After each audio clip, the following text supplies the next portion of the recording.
Hello, everybody. How do, how do, how do? Welcome to another installment of the Neutral Zone, college football stuff galore. So I'm just going to hop right into it. Last week, some surprises, a lot of blowouts. You expect it. Week 3 or week 4, whatever they call it now.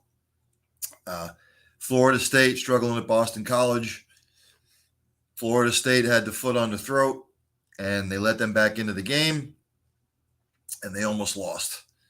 And I thought they were going to lose. Maybe looking ahead a little bit to this week's game against Clemson. I figured it might be a trap game for them. At first, they struggled early. Then they started pulling away, and then they just got lackadaisical, and Boston College made a game of it. So the real test will come this week, obviously. But Florida State with the scare. You had Missouri beating Kansas State. A lot of people had Missouri winning that game outright anyway. Missouri normally will pull out one of these games from year to year. They struggle against the lesser team, and then they come up against the big boy, and they pull off an upset more often than not. So not surprising. Kansas State might have taken them a little bit lightly. I picked Kansas State to repeat as Big 12 champions. I'm starting to look like a fool. Texas and Oklahoma are looking like the two big dogs. So, but yeah, they struggled. Like I said, most of the games last week were blowouts. You had the Colorado State rivalry, Jay Norvell with Norvell, whatever his last name is. I hope I'm pronouncing it correctly. They came to play. A lot of cheap shots taken in the game. Of course, Deion Sanders came out and forgave the Colorado State player. He was getting death threats because of that late hit. And, Deion Sanders reminded everybody that, these kids are going to make mistakes. It's a learning curve. You got to forgive them and move on. I didn't think Colorado would struggle with Colorado State the way they did, but they did. And now Colorado, starting this week, coming up against some of the big boys, we'll see where they're at because Colorado's a little bit beat up. Of course, Tennessee, my Florida Gators, for some odd reason, Tennessee, it's in their head when they go to the Swamp.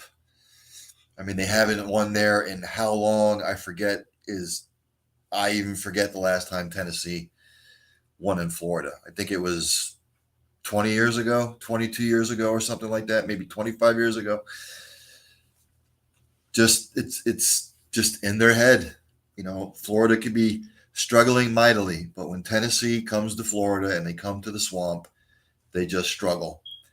Ugly way to end that game. Players suspended. There's no place for that in college football. You never want to see that. I think that was a product of game's almost over.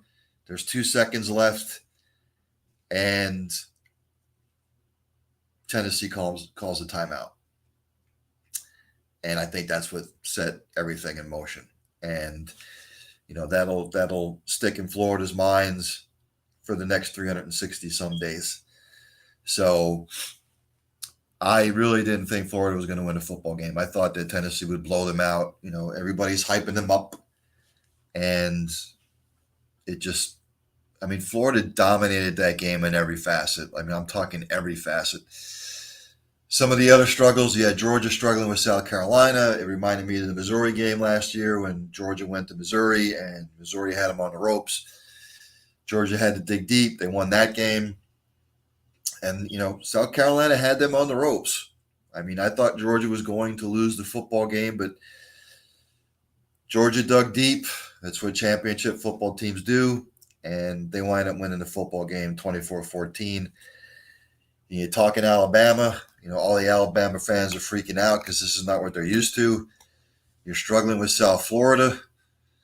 And, it wasn't until Alabama pulled away in that game. So there's something not right in Tuscaloosa. And they haven't fixed their defensive woes, and they're struggling at the quarterback position. And people are talking about the decline of the program, maybe. Not exactly we'll go that far yet. Are there problems there? Absolutely. Has the transfer portal changed everything? Absolutely. But just remember, Nick Saban has lost a lot of assistants over the years, and they're tough to replace sometimes. And he might just have a hard time finding replacements for this particular cycle of players. So we'll see what happens going forward. But there's a lot of rumblings saying, maybe Nick Saban should step away after this year. He's got nothing left to prove, which he doesn't. But as he'll look at this as a challenge, a big time challenge. So, like I said, a lot of the other top 25, they were mostly blowouts. There really weren't many competitive games last week. Some teams had scares. So, par for the course in the first 3 weeks of the season. So let's get to this week's top 25. And we will start with the 25th ranked team, which is Florida. And they are playing Charlotte. You expect some sort of a letdown coming out. It's, again, a game in the swamp. You're coming off an emotional win against Tennessee. Is Florida going to lollygag a little bit in the first half of that football game, potentially? The spread I think I saw was 28. I don't think Florida will cover that spread. 4-touchdown favorite. As big of a win that was last week, you're expecting a little bit of a letdown. Do I think Florida grinds them to death and eventually takes over in the trenches? Absolutely. But I think they might come out flat for the first quarter. But I think in the end, Florida will pull away in the second half. Because it's after a big emotional win against one of your rivals, it's hard to get yourself back up. And Florida will have to find a way. But I have Florida winning the football game 33-14 over Charlotte, but I think Charlotte covers. And then we go to, and you have to bear with me here because I'm scrolling through stuff. I'll save the number 24 team for later. So we get to the number 23 ranked team, which is Tennessee. They played Texas San Antonio. Texas San Antonio had a good year last year, but this year is a different story. Tennessee favored by 21.5 at home. You know damn well they'll be in a foul mood. They'll want to make a statement that they're over last week. Again, you might expect some sort of hangover because you just got drubbed by one of your rivals, and it was on the road. Somehow, some way, I think Tennessee will probably be in a fog for the first quarter. And then I think, the light bulb will go on and they'll eventually pull away in this football game. Again, 21.5, a lot coming off that weak performance against Florida. We'll see. I don't think Tennessee covers. I could be wrong. I'm known to be wrong. But I just think Tennessee wins this football game, and I think they win it 35-17. Now, there are some games. There's a lot of top 25 matchups this week, which is fantastic and spectacular because I'm tired of the big boy against the cupcake. I'm tired of, the Alabamas and the Texases playing, Sisters of the Mary Poor.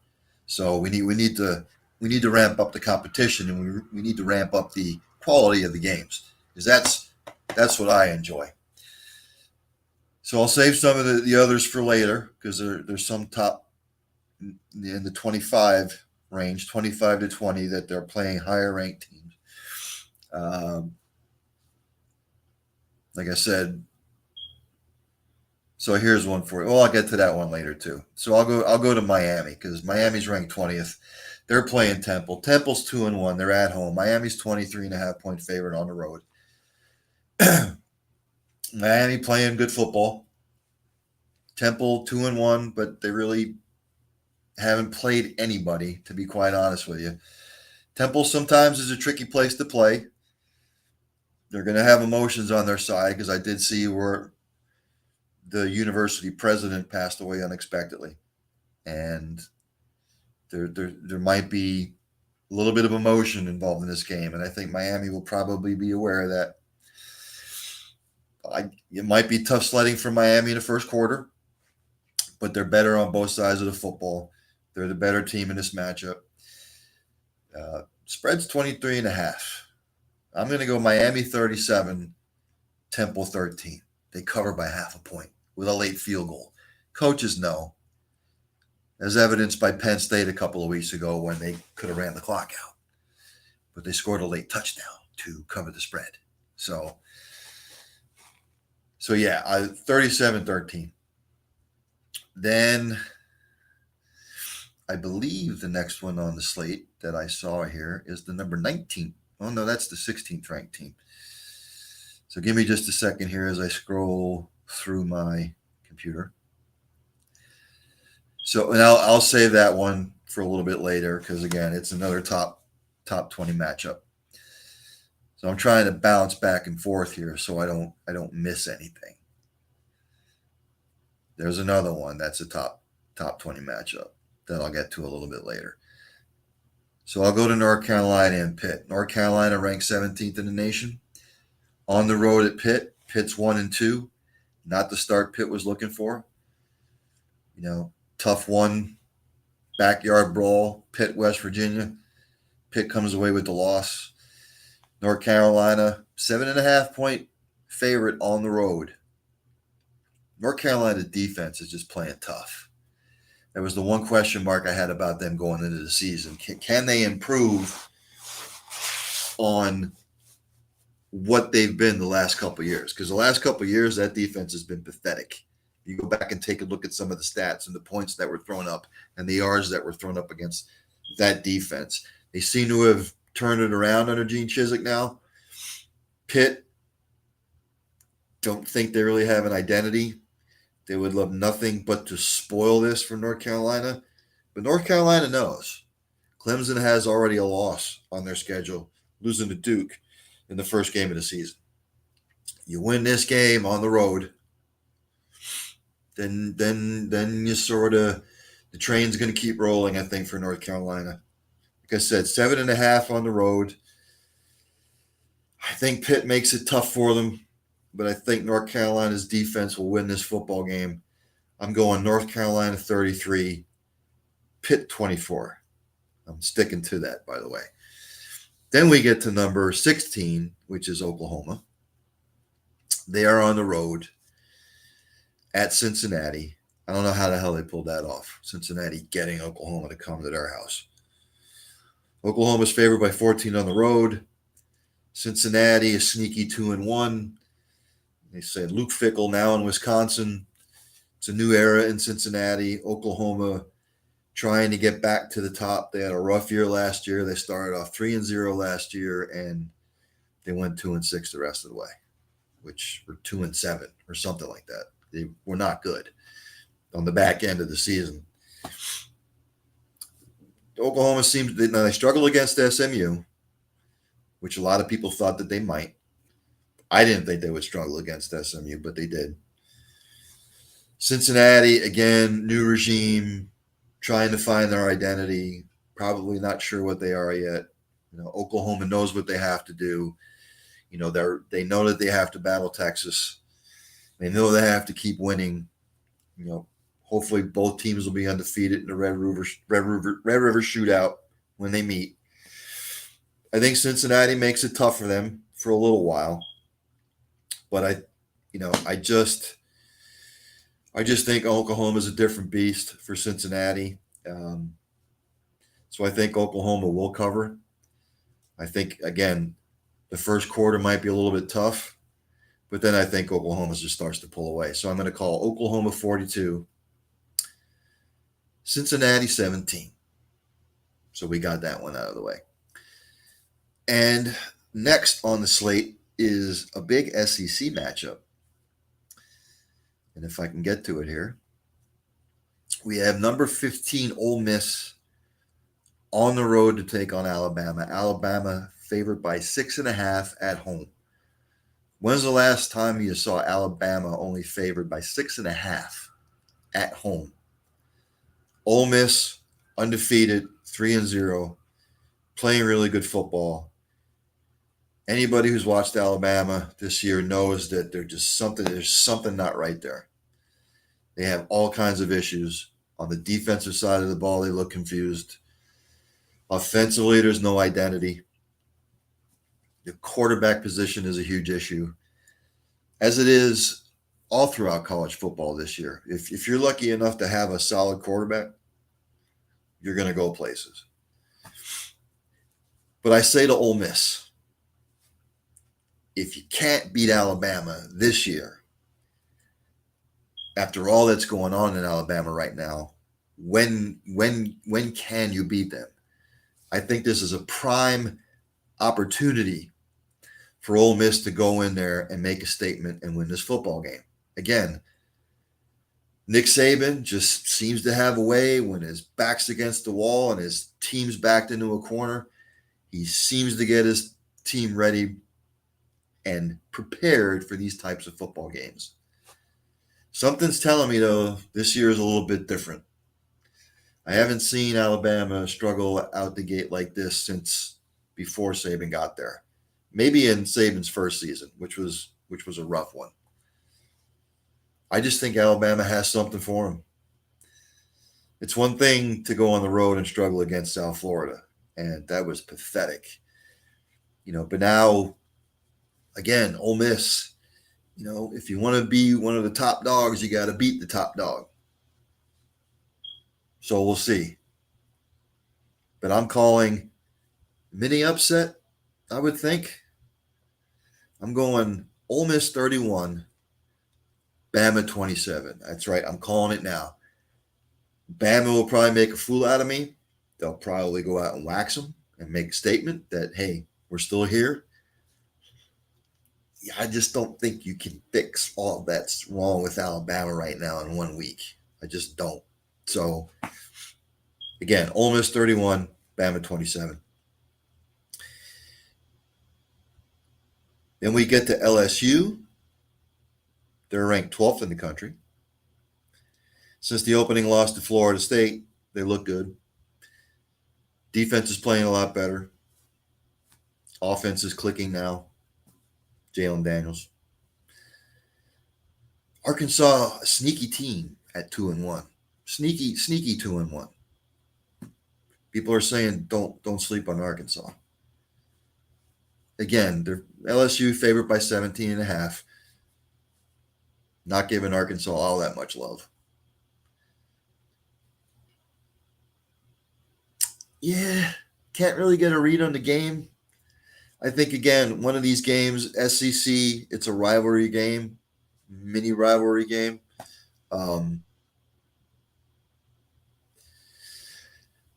Again, I'll say Arkansas hangs around for maybe a quarter and a half. But then LSU in the trenches starts to take over. Attrition on Arkansas side of the ball. I'm going to say LSU 31, Arkansas 17. Tough one for all you bettors out there. I'm saying 31-17. LSU doesn't cover. I think Arkansas will be game for a while. And then we go to, like I said, there's a lot of top 25 matchups this week, which is a really good thing. And I'm trying to get to the game that, there we go. Number 11, Utah, hosting number 22, UCLA. Both teams undefeated in the Pac-0. That's what I call them now, Pac-0. Utah, you know what you're going to get with Kyle Whittingham and his team. Tough, hard-nosed defense, well-balanced offense. You drag them through the mud. They might hang with you through the mud, but then you leave them in your dust. I like what Kip Kelly has done at UCLA. Utah's been in these types of games the last 2-3 years. They've won the Pac-0 the last 2 years in a row. They've been through the ringer before. I hope Cam Rising for Utah comes back this week. It would be a great opportunity for him to come back in a game like this. I haven't really seen any updates on him. Probably another game time decision. Utah's favored by 6 at home. Again, knock them down, drag them through the mud kind of game. I think it'll be back and forth, but I think Utah's defense in the end slams the door. I'm going to go Utah 27, UCLA 20. I think it's going to be a close game throughout, but Utah at home, they've been through it before. Game's going to be on Fox, 3:30. Utah. Everybody's sleeping on Utah in the Pac-0. Everyone keep talking about Oregon, Washington. Colorado's the big story this year. Oregon State, Washington State. Nobody's really talking about Utah. Utah just goes about their business, and they don't care if you're looking at them or not. They don't care what you think. They don't care what the pundits think. They just go out and play football. And I think Kyle Whittingham is one of the most underrated coaches in college football today.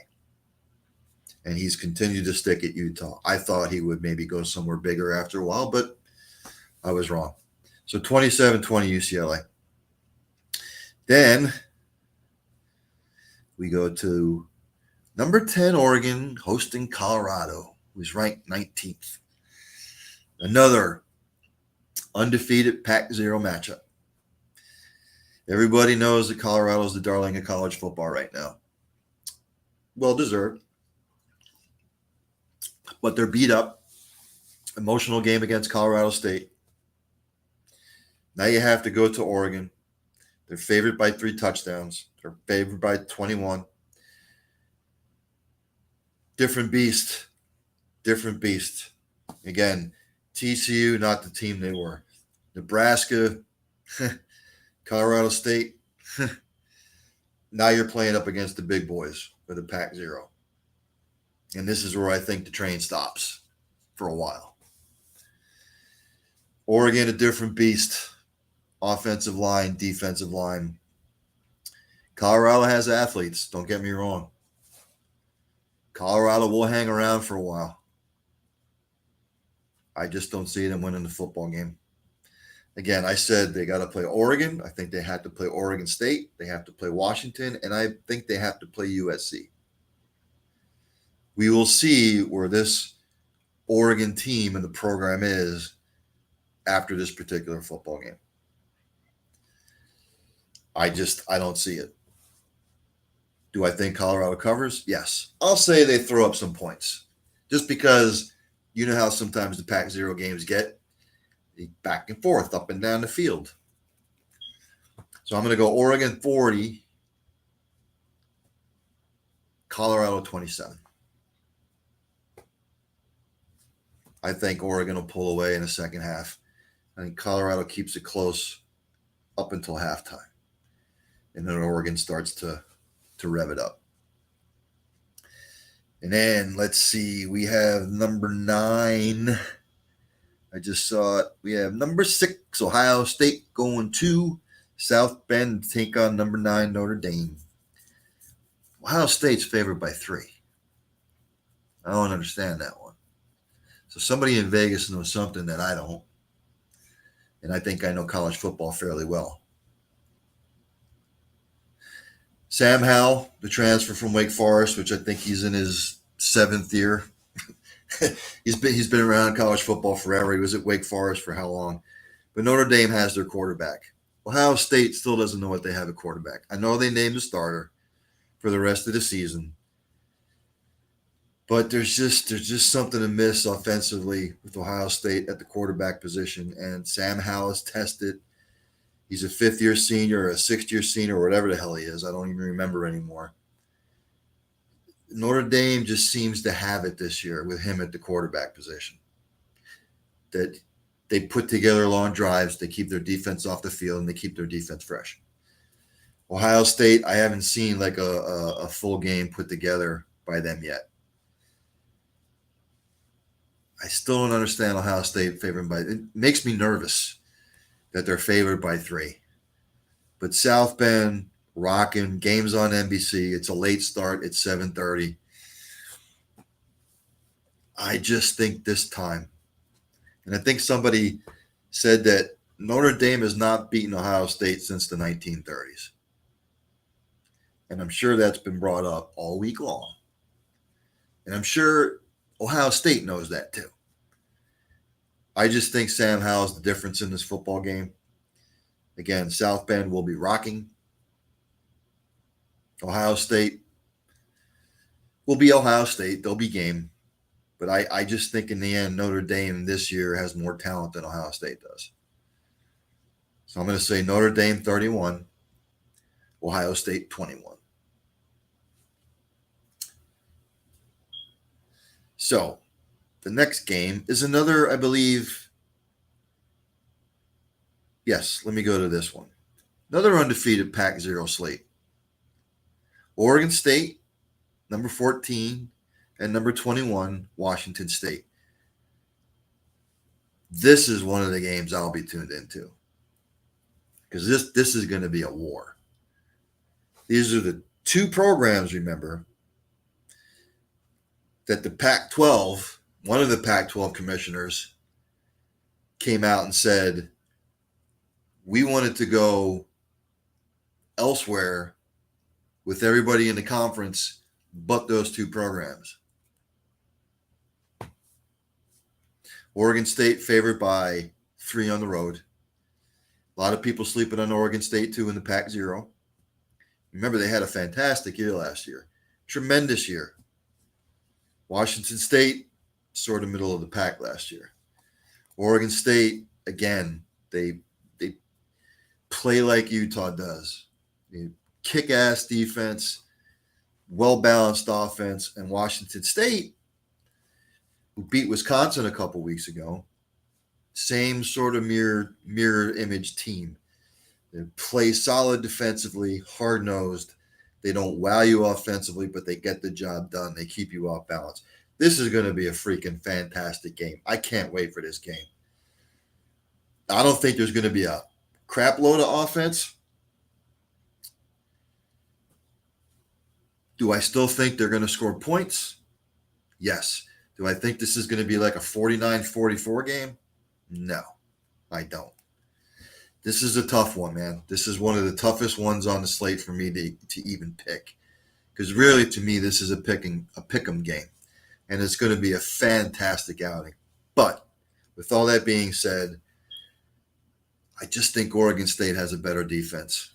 And Oregon State has fed off what they did last year, the success from last year. And they know people are sleeping on them. People are sleeping on Washington State too. But I think the defense for Oregon State is the difference. So I'm going to go Oregon State 30, Washington State 28.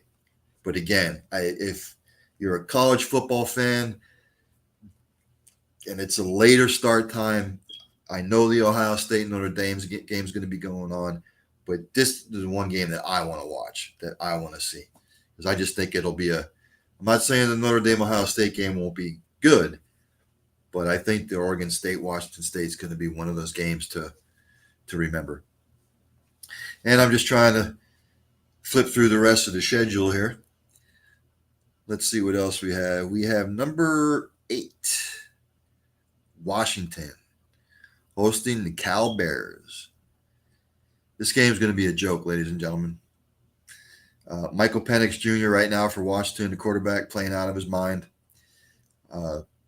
doing a lot of nice things. Washington's favored by 20.5 at home. Washington, again, another Pac-0 team, undefeated. Cal, I know, is 2-1, but you're going to Seattle. This is a 10:30 p.m. kickoff time, Eastern Standard Time, so 7:30 their time. Hostile environment. Washington, one of the preseason favorites to win the Pac-0. Them, Oregon, and USC.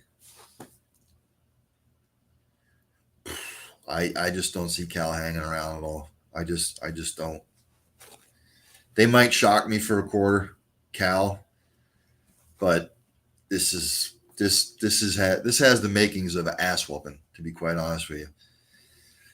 Again, Washington favored by 20.5. I think they cover easy, to be quite honest with you. I'm going to go Washington 49, Cal 17. I just think they lay it on them. They take them behind the woodshed, my friends. Then a Big Ten matchup. This will probably be a whiteout or a blue out or whatever whiteout or whatever out it is at Penn State. They're hosting number 24 Iowa. Both teams undefeated, 3-0. Penn State favored by 15 at home. I don't think the Cade McNamara experiment in Iowa has worked thus far. They're better offensively, but they're not like lighting it up. In Penn State, Drew Allar, I still haven't seen him put together a complete game. He actually struggled at Illinois last week for most of that game. It was Penn State's defense that really stepped up last week. Penn State at home, though. Nighttime start, 7:30. Games on CBS. Iowa's good. And traditionally, Penn State struggles with Iowa. I don't know why. They just do. But something tells me Iowa hangs around for a while, but I just think Penn State's defense is the difference. Iowa has a great defense too, but I don't see it. Going to be a close game throughout, I think, but I just think Penn State's defense is the difference. Penn State 34, Iowa 24. Then we get to what I call a gut check game. It's number 4, Florida State, traveling to Clemson. Florida State's favored by 2. We all know the struggles with Clemson the last couple of years, especially with the quarterback position. You know, Clemson losing to Duke, they've beaten up on a couple of bad teams since that game. But again, Florida State, if you can't catch a team now, the way Clemson's been struggling, if not now, when? If you want to be the dog, you got to beat the big dog. If you want to be the big dog, you got to beat the big dog. Clemson, Dabo Sweeney always seems to have his team ready for these types of games. But I think Florida State has the material this year. I just don't think Clemson's there. And Clemson's 2-1, but let's be honest. The two teams that they beat were, and one of them they struggled in for a good quarter and a half. Florida State just has the material this year. I just, unless some sort of. Now, I didn't think Florida would beat Tennessee last week either. I mean, anything is possible. So I'll never say never. I just don't see it. Do I think Clemson hangs around? Do I think they make it competitive? Absolutely. Florida State last week was looking ahead. They'll be focused for this one. So I'll say Florida State 30, Clemson 20. Then we have number 3, Texas going to Baylor. Texas 3-0. Baylor 1-2. Texas favored by 14.5 on the road. How good do we think Texas is? I know they beat Alabama, but really, how good is Alabama? I don't think we can really have a measuring stick. So, Baylor falling on hard times. I think Texas is probably going to blow them out. Texas now, they're ranked 3rd. They're back in the national spotlight. They know it's probably going to come down to them in Oklahoma for the Big 12 championship. These are the kinds of games that Texas needs to make a statement. Style points, if you will. They're favored by 14.5. Blowout. I'm going to say Texas 41, Baylor 13, and they cover the spread. Number 2, Michigan is hosting Rutgers. I believe this is the final game of Jim Harbaugh's suspension, which is a joke to me. If you're going to suspend a coach for whatever infraction, even though it's a silly infraction, suspend him for like big games. Don't suspend him for the first part. You and I could coach this team on Saturdays against whoever, and you and I would be 3-0 or 4-0 after the first 4 games. They're hosting Rutgers. Michigan favored by 24. Rutgers undefeated. Really don't know how good Michigan is. You know, Rutgers has beaten Northwestern, Temple, and Virginia Tech, which they're not good programs.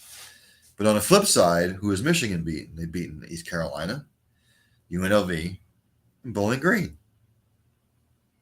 So now you have a Big Ten conference game. Don't really know how good either of those teams are based on what their schedules have been. But again, I think Michigan at home, they'll want to make a statement before their coach comes back. Will Rutgers play hard? Yeah. But I think Michigan probably blows them out. So I'm going to go Michigan 44, Rutgers 10. And I believe I missed a game. A couple games. Let me go to Duke, who is ranked 18th. On the road at UConn. Duke favored by 21.5. UConn hasn't won a game yet. Duke's 3-0. And I've seen a lot of people on UConn win this game outright. I'm not seeing it. I'm really not seeing it at all. I think Duke winning that game at home against Clemson has given this team all kinds of confidence. I don't think they're going to take UConn lightly. I don't think they're going to fall into that trap. Duke is undefeated. I think they win this game handily. I'm going to go Duke 33, UConn 10. Then we get to the Bulldogs. Number 1, Georgia hosting UAB. Georgia's favored by 42.5. Huge spread. Huge spread. I don't think Georgia's put together a complete game yet. Still don't know what they are offensively. The defense is the defense. I think they had a wake-up call last week against South Carolina that they're going to take everybody's best shot. But, you know, UAB coached by, I believe, Trent Dilfer, former Fresno State college quarterback and Super Bowl winner with the Ravens. This is going to be a blowout. You know, I'm going to go Georgia 50, UAB 9.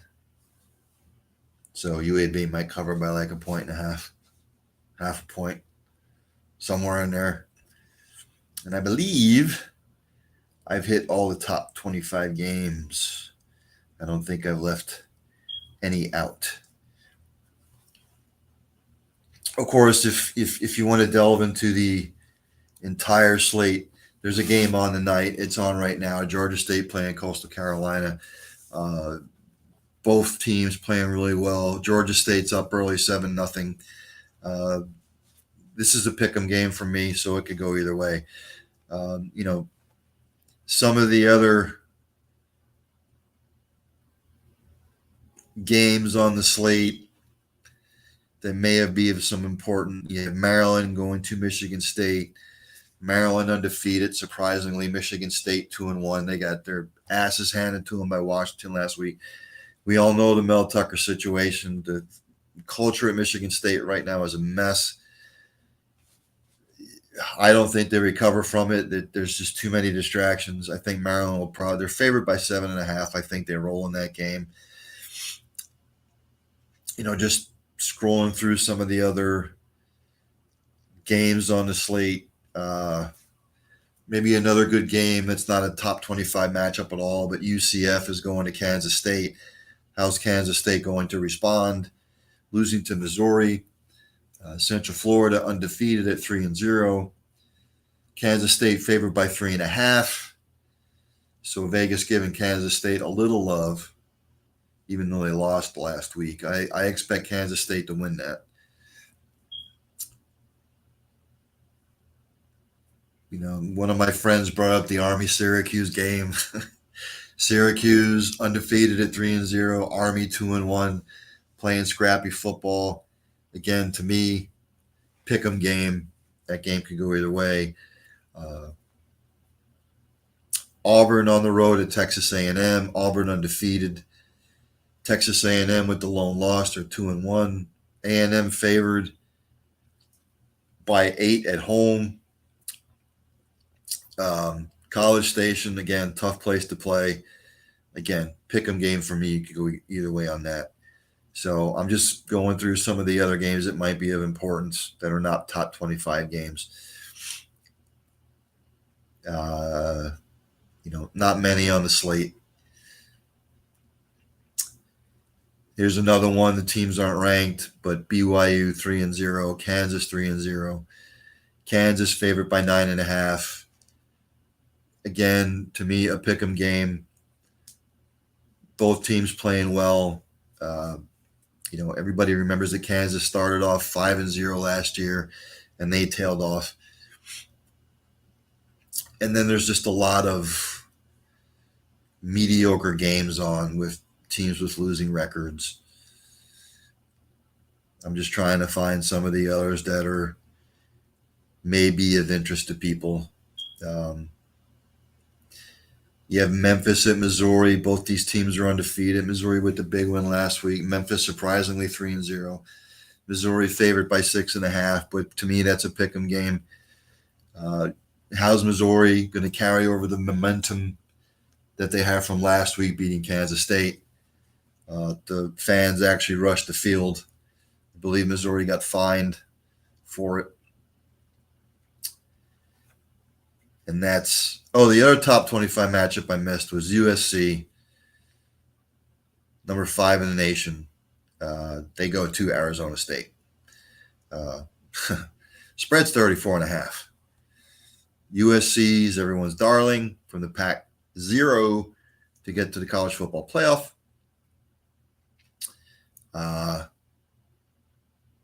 This is going to be like bad. I mean, USC is going to wind up waxing them. I'm going to say USC 52, Arizona State 10. Arizona State doesn't have a chance. So there we go. Top 25 matchups for this week. Some news and notes from the week in college football. The Mel Tucker situation in Michigan State, it's just going to continue to get uglier and uglier. It's he said, she said at this point.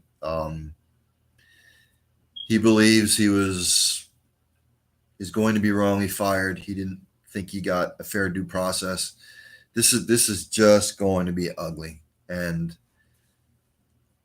I'm sure the players will be asked about it all year long. And I just don't see this is going to be a bad football season for Michigan State.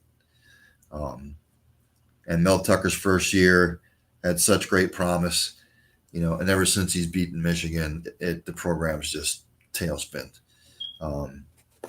Maybe they'll bring back Mark D'Antonio. I don't know.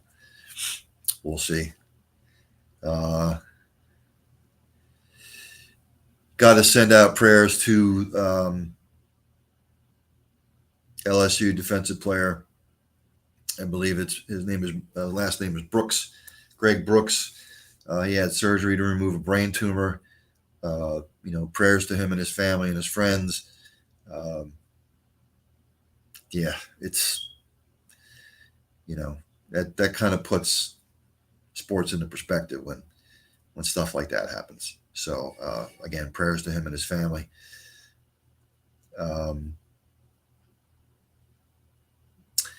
Deion Sanders obviously came out and he condemned the death threats against the Colorado State defensive back, which I thought was a classy move.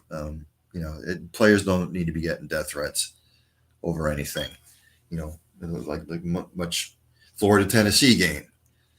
We don't need to be seeing fights like that and fisticuffs at the end. I know it's a rivalry. I know emotions run high, but you got to keep that stuff in check. So, like the Colorado State game, very, very chippy. And sometimes I can put onus on the refs because there are referees out there that will nip that in the bud. So, yeah, yeah. But players don't need to be getting death threats.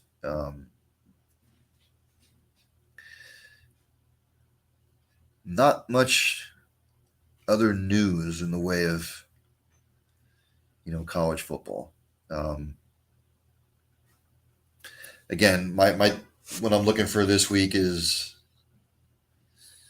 Florida State. Can you beat Clemson on their home turf to take command of the ACC along with North Carolina? Again, you want to beat the dog, you got to beat the dog. Interesting there. Again, Alabama, Ole Miss.